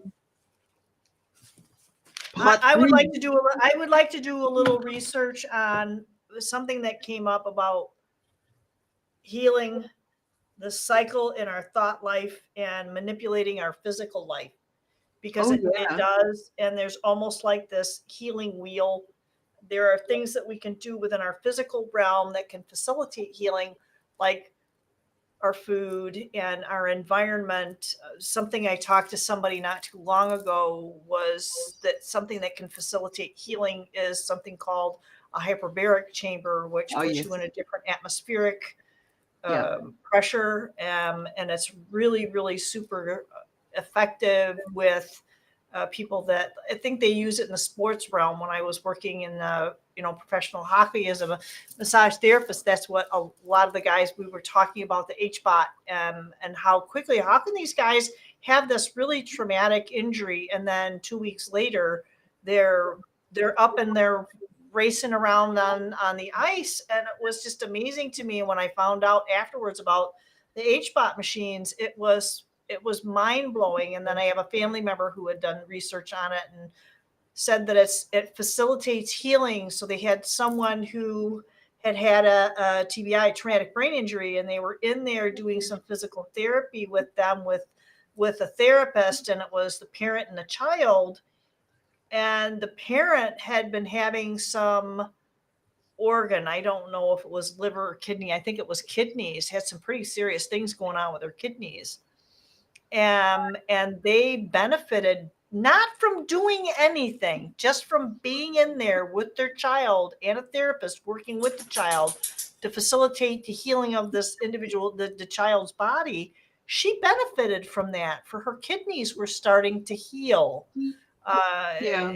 so there are things that we can do to increase and facilitate our healing, but a lot of it has to do with our thought life. And it's like you said, if you focus on that stuff, it's not going to necessarily going to be a good thing. I know that with positive attitude can make a huge difference, but that's like a whole separate gig. This little Yeah. guy's ready to, he's just tucked But his when head into when my you look arm. when you look about the magic of water, the memory of water, Dr. Emoto with the water research that he did, and the imprints, you can water will hold on to an image and it will reflect it back as ice. There is so Yep, much. I've actually tested that. You can test Yeah. that at home. You Oh, can yeah. test that. I've taken photos of it with my own little crappy, phone. But the whole thing with water, Yeah. it's not only the memory, since water is such this living element that it can also be restructured. Oh, So it may have that absolutely. memory. We can restructure that water to facilitate our healing Yeah. now. So we can have that memory. That's great, but we can restructure it to facilitate what we have going on now. Yeah. Oh, yeah. I mean, I used to stick my jars with the affirmation on them, like health or wellness or appreciation or gratitude, whatever it was. There's like half a dozen of them. I'll find the picture and I'll show it sometime. But I'd stick that on the out there with the plants, and when the first sun came up, it got it. And so when I drank that, I knew that I was drinking like an elixir, this healing elixir that was focused on that affirmation on the, and I got to the stage where I don't need to actually do that. That's good to start with. It's a process. It starts developing a discipline, a good clean habit. You're allowing yourself the time to actually do that. Now I look at the water and I'm already there. I've already envisioned the sun rising, filling it up with that memory from those beams of light, because I also do sun gazing as well. And when you start taking that in, you've already set your intentions of why you put it out there in the first place, what it was you wanted in that water. And then now it's like I already have these intentions. As soon as I touch that glass, I'm infusing those vibrations through that ripple in that water. And then when I drink it, I'm drinking it like it's an elixir, and it's doing the same energies. It's the same as recharging crystals and stuff like this. If I want some information from one of my stones, I will charge it and then I will place it in my water and then I will drink it. And then there will be a download that comes to me later on. That old saying, well, I don't have much to stick in the pot of stew, so I'll throw some stones in an old boot. And then you go camping. How did that happen? Oh, don't know. Maybe I got close to the ground and the stones. There's all these. There's all magic is all around us constantly, and it's about us going. Okay, I acknowledge the magic as a form of communication, and I want to communicate.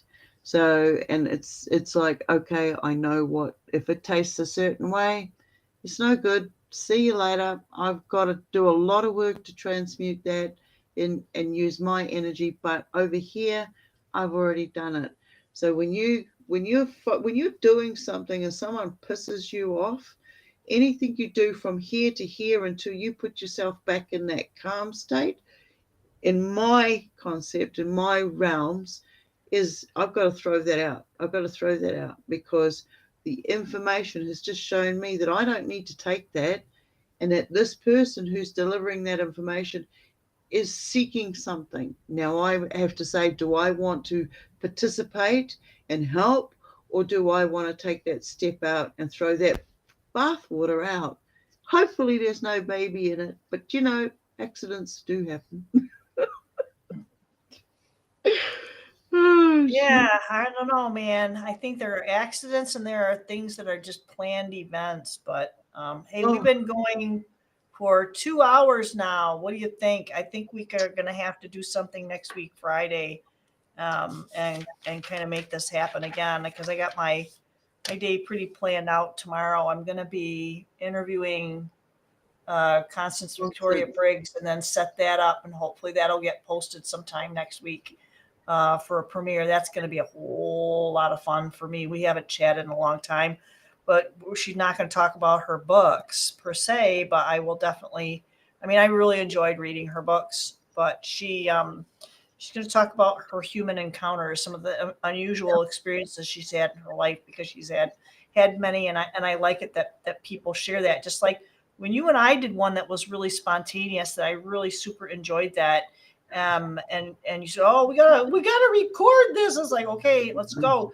And it was, I don't even think the cameras were on for half of it, because it was like, "Can you pull cards for me? What the hell is going on?" I don't know. You were probably a little more colorful than that, but we did. We just kind of went with it and did a recording, and I threw it out there. It's like, this is your human encounter.